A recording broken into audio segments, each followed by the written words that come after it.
Good morning students. In chapter number 2, today we will study fifth identity a plus b plus c whole square which is equal to a square plus b square plus c square plus 2ab plus 2bc plus 2ca. ठीक है, square की last identity है ये a plus b plus c whole square. अगर question इस form में दिया गया है then you can expand it in this form a square plus b square plus c square plus 2ab plus 2bc plus 2c. इस तरीके से आप इसको एक्सपेंड कर सकते हैं. शुरू की चार आइडेंटिटीज अपन ऑलरेडी प्रीवियस क्लास में पढ़ चुके हैं. नाउ फिफ्थ आइडेंटिटी पे बेस्ड क्वेश्चन हम पढ़ेंगे. Suppose an example is given 2x plus y plus z whole square. ठीक है, एक्सपेंड इट या factorise it. So what we will do, we will apply this identity a square plus b square plus c square plus 2ab plus 2bc plus 2ca, and we know that here a is equal to 2x, b is equal to y and c is equal to z.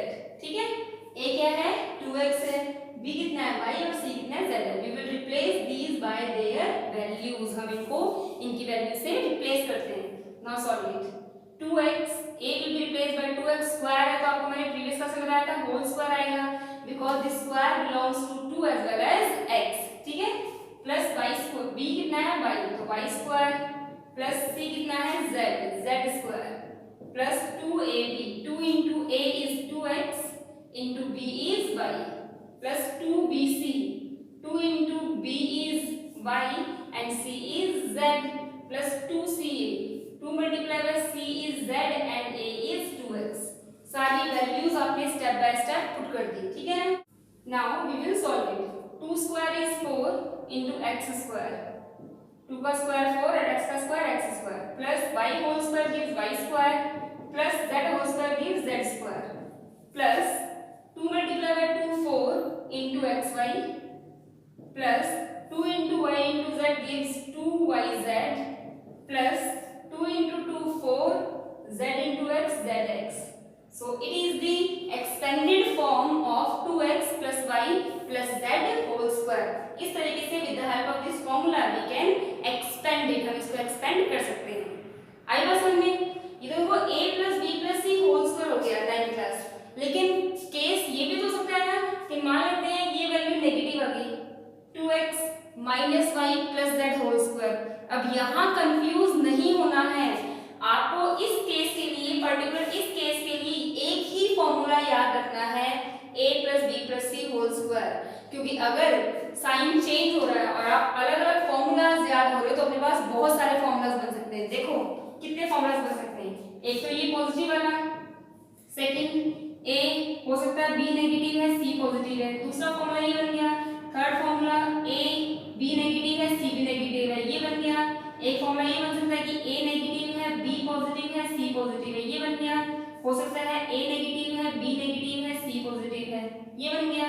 हो सकता है a negative है b positive है c negative है. तो ऐसा कितने formulas learn करेंगे. It will be very tedious for us to learn all these formulas. और ऑब्वियस सी बात है, आई एम डैम श्योर कि अगर हम इतने फॉर्मूलाज एक आइडेंटिटी के लिए लर्न करेंगे तो बाकी फॉर्मूलाज में भी हम कंफ्यूज होंगे. तो इस केस के लिए, इस प्रॉब्लम से बचने के लिए हमें सिर्फ एक ही सिंगल फॉर्मूला याद करना है a plus b plus c whole square. अब अगर कोई वैल्यू नेगेटिव है, जैसे यहाँ पे मैंने ये वैल्यू नेगेटिव ली तो कोई दिक्कत नहीं. यहाँ पे b की वैल्यू कितनी हो जाएगी, b की वैल्यू हो जाएगी नेगेटिव y.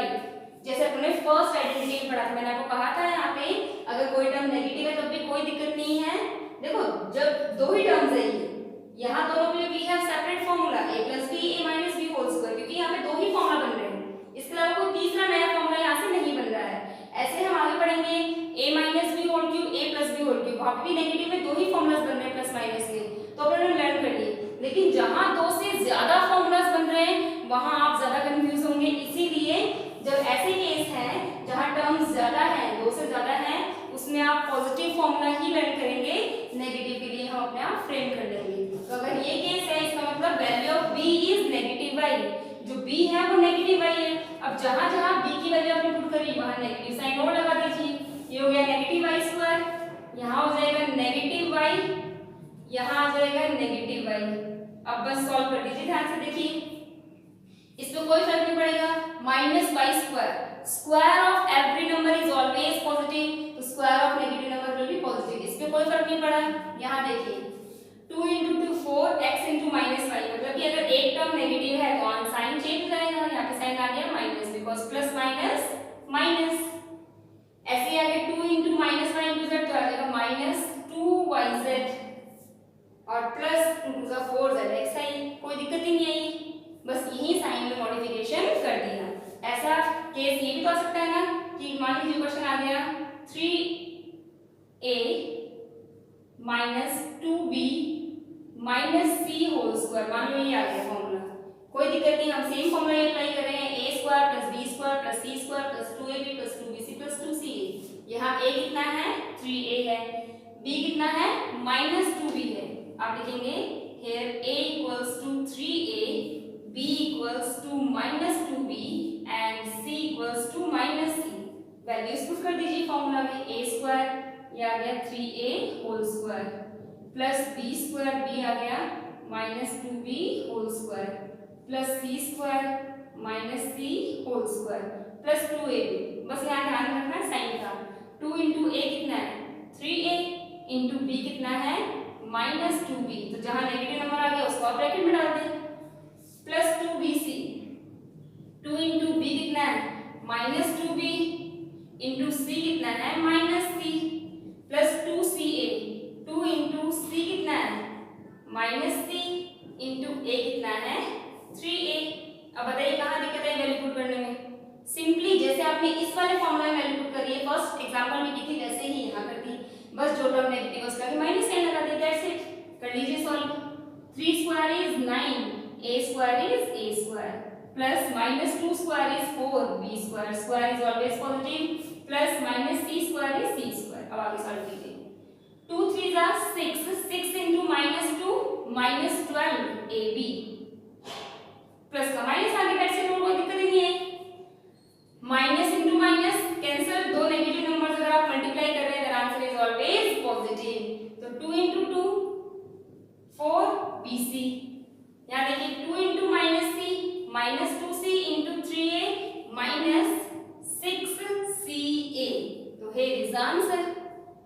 तो अगर कोई सी भी टर्म नेगेटिव है, अगर a वाली टर्म नेगेटिव है तो जहां जहां आपने a की वैल्यू पुट करी वहां नेगेटिव सिंबल लगा देंगे, दैट्स इट, इतना ही है आपका इस क्वेश्चन में, बस फॉर्मूला आपको सिंगल ही लर्न करना है, प्लस माइनस अगर कोई चेंजेस आते हैं कोई मॉडिफिकेशन आते हैं तो आप जब वैल्यू पुट करोगे उस पर्टिकुलर टर्म की वहां आपको सिंबल लगाना है। आई बात समझे? देखो ये तो बात हुई कि अगर इस फॉर्म में क्वेश्चन दिया हुआ है a plus b plus c whole square, इस फॉर्म में क्वेश्चन दिया हुआ है, हमने उसको एक्सपेंडेड फॉर्म में कैसे कन्वर्ट किया। अब मान लो एक्सपेंडेड फॉर्म दे दिया आपको, ये फॉर्म दे दी और अपनों का right in simple form, simplest form में कन्वर्ट करना है उसको, तो उल्टा हो जाएगा क्वेश्चन। वैसे जैसे हमने प्रीवियस क्लास में पढ़ा था कि अगर इस फॉर्म में क्वेश्चन दिया है तो आप इस फॉर्म में रिप्रेजेंट करेंगे अपने आंसर को, वैसे ही अगर इस आइडेंटिटी में आपको क्वेश्चन एक्सपेंडेड फॉर्म में दिया गया है तो उसको शॉर्ट फॉर्म में भी हम कन्वर्ट कर सकते हैं। मान लीजिए आपने कोई एग्जांपल दिया गया है, मान लीजिए आपको एग्जांपल दिया हुआ है 16x square plus 9y square plus 1 plus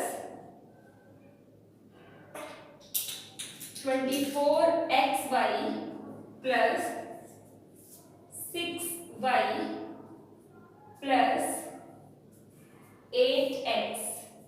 मान लो ये क्वेश्चन आप लोगों को दिया गया है एंड क्वेश्चन इज सिंप्लीफाई, आप इसको सिंप्लीफाई कीजिए। तो आपको देखो चेक करना है, पहली बात तो ये कि आप क्वेश्चन को देख के आप ये आइडिया लगा पा रहे हैं कि कौन सा फॉर्मूला लग रहा है। इस फॉर्मूला में हमारे पास 6 टर्म्स आ रही हैं, 6 different terms we have here in this expanded form. तो चेक कीजिए कि आपके पास 6 डिफरेंट टर्म्स हैं, 1 2 3 4 5 6, राइट। दैट मींस यहां कहीं ना कहीं ये फॉर्मूला अप्लाई हो रहा होगा। अब आपको चेक करना है कि इन 6 टर्म्स में से 3 टर्म्स को हमें होल स्क्वायर में कन्वर्ट करना है, a square plus b square plus c square. तो लेट अस चेक, क्या 16x स्क्वायर किसी का स्क्वायर है? डेफिनेटली किसका? 4 का, तो 4x होल स्क्वायर आ गया। 9y square is the square of 3y, तो ये आ जाएगा plus 3y whole square plus 1 is the square of 1 itself. तो आपको मिल गया a square plus b square plus c square. अगर आपने ये तीनों टर्म्स सही से फाइंड कर ली तो आपका काम इजी हो गया। अब आपको आगे चेक करना है plus a square plus b square plus c square के बाद क्या आता है 2ab। हम चेक करते हैं क्या 2ab यहाँ वैल्यू रखने से a और b की वैल्यू आप ऑलरेडी यहाँ से फाइंड कर चुके हैं, तो क्या ये वैल्यू के साथ ये रखने से यहाँ पे 2ab में वैल्यू रखने से क्या इनमें से कोई सी टर्म आ रही है नहीं आ रही? तो let us check. Plus 2 into a 4x into b 3y, 2 4s are 8, 8 3s are 24x into y। आगे टर्म, अगली टर्म क्या है? Plus 2bc 2 into b 3y into c 1, 2 3s are 6, 6 into 1 6y आ गया, सही है। प्लस 2ca, 2ca में value रखिए, 2 into c कितना है 1 और a कितना है 4x, 2 1 are 2, 2 4 are 8x आ गया। दैट मीन्स ये फॉर्मूला प्रॉपर्ली इंप्लीमेंट हो रहा है 2ab plus 2bc plus 2ca। That means question is given in this particular form, आपको आंसर देना है शॉर्ट फॉर्म में which is equal to a plus b plus c whole square.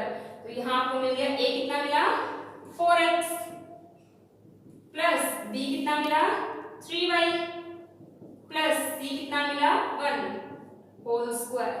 तो it is your answer. आगे answer easily आई बस हमने। That means question दोनों form में आ सकता है। हो सकता है शॉर्ट फॉर्म में क्वेश्चन दिया हुआ है, आपको उसको एक्सपेंडेड फॉर्म में कन्वर्ट करना है, या फिर ये भी हो सकता है कि एक्सपेंडेड फॉर्म दे दिया आपने उसको शॉर्ट फॉर्म में कन्वर्ट किया। एक्सपेंडेड फॉर्म से शॉर्ट फॉर्म में कन्वर्ट करने में आपको ये करना है कि पहले आपको तीन टर्म्स को होल स्क्वायर में कन्वर्ट करना है ताकि आपको a स्क्वायर b स्क्वायर और c स्क्वायर मिल सके। जब ये तीनों टर्म्स मिल गई तो 2ab 2bc 2ca में वैल्यू पुट करके चेक करेंगे क्या ये टर्म्स हमें मिल रही है या नहीं मिल रही। डेफिनेटली मिलेगी तभी तो फॉर्मूला बनेगा। तो यहाँ से आपने abc की वैल्यूज निकाल ली और शॉर्ट फॉर्म में रख दिया, ठीक है। अब यहाँ एक मॉडिफिकेशन हो सकता है, यहाँ तो सारी टर्म्स पॉजिटिव है तो आप लोगों को कोई दिक्कत नहीं आई। मान लो आपको क्वेश्चन आया सिंप्लीफाई, मान लो ये क्वेश्चन आया, ठीक है। अब हम लोग को देखना है कि जब यहाँ दो टर्म्स नेगेटिव है तो हो सकता है a b c में से कोई सी एक टर्म या कोई सी दो टर्म नेगेटिव हो। अब हम लोग को ये चेक करना पड़ेगा यहाँ पे, बिकॉज देखो स्क्वायर में तो तीनों पॉजिटिव आएंगे, because square is always positive. तो यहाँ से तो आपको आइडिया नहीं लग पा रहा कि a नेगेटिव है, b नेगेटिव है या c नेगेटिव है। लेकिन जब आगे इन तीनों में वैल्यूज रखते हैं तो आपको यहाँ चेक करना पड़ेगा कि a b c में से कौन सी टर्म नेगेटिव है। अब देखो जरा, आपने यहाँ रखा 2ab 2 4s are 8, 8 into x into 3y 24xy, 24xy negative आ रहा है। इसका मतलब a और b दोनों में से कोई सी एक टर्म नेगेटिव है, बिकॉज प्लस माइनस माइनस। अब a और b में से कौन सी नेगेटिव टर्म है मुझे नहीं पता, फर्स्ट टर्म से आप आइडिया नहीं लगा पाए। आगे बढ़िए, 2 3s are 6, 6 into y 6y, 6y into 1 6y। यहाँ पॉजिटिव आ रहा है, यहाँ नेगेटिव आ रहा है। ये टर्म्स किससे बनी 2bc। इसका मतलब इन b और c में से भी कोई सी एक टर्म नेगेटिव है। अब आप कॉमन देखिए, 2ab वाली टर्म नेगेटिव है और 2bc वाली टर्म भी नेगेटिव है, दोनों में कॉमन क्या आ रहा है b। इट मींस b वाली टर्म क्या हो गई नेगेटिव हो गई। आई बात समझ में। मान लो अगर 2ab और 2ca वाली टर्म नेगेटिव आ रही है, इसका मतलब a दोनों में कॉमन आ रहा है तो a नेगेटिव है, ठीक है ना। 2bc और 2ca इनमें से दो टर्म, ये दोनों टर्म नेगेटिव आ रही है तो दोनों में कॉमन क्या आ रहा है c, तो c नेगेटिव है। तो इस तरीके से आपको आइडिया लगाना पड़ेगा। तो यहाँ हमें पता लगा कि b वाली टर्म नेगेटिव है, तो जहां जहां b की वैल्यू है वहां नेगेटिव सिंबल लगा दो आप। -3y होल स्क्वायर, क्योंकि आप जब स्क्वायर ओपन करोगे तो 9y स्क्वायर ही आएगा। यहाँ पे भी हमने रखा नेगेटिव और यहाँ पे हमने रख दिया नेगेटिव। फॉर्मूला यही बन गया, लेकिन यहाँ पे आएगा a 4x है, b कितना है -3y, तो -3y आ गया, प्लस c कितना है 1 होल स्क्वायर। तो इस तरीके से चाहे सारी टर्म पॉजिटिव दी हुई है चाहे दो टर्म नेगेटिव दी हुई है, आप आराम से क्वेश्चन को सॉल्व कर सकते हैं। Okay, so on the basis of this identity number 5 you can solve question number 4th and 5th of your exercise 2.5. So please do both the questions yourself 9th class and try them carefully.